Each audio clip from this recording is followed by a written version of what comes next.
Ciao, sono Silvia e oggi ci troviamo al Parco Avventura Le Fiorine, un parco del Parco Regionale dei Colli Euganei gestito dalla Cooperativa Sociale Idee Verdi.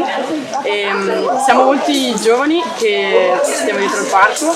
Io personalmente abito a 5 minuti dal parco e accogliamo scuole durante la settimana da marzo a ottobre e nei weekend siamo aperti al pubblico e al termine delle scuole a giugno cominciamo anche durante la settimana per il pubblico.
Facciamo didattica durante la settimana da marzo ad ottobre e nei weekend accogliamo il pubblico, siamo aperti al pubblico e al termine delle scuole a giugno apriamo anche in settimana.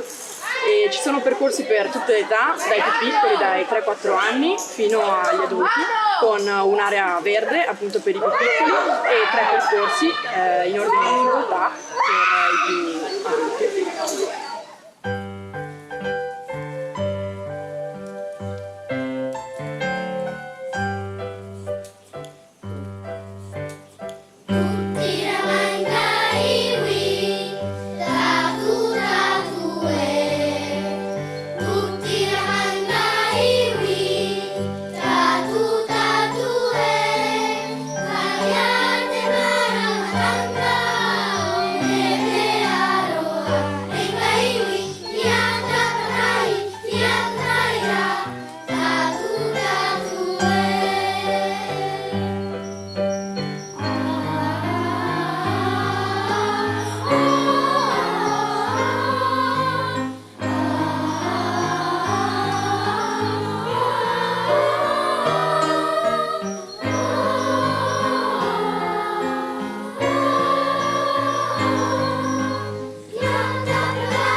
Grazie e vi aspettiamo quando volete.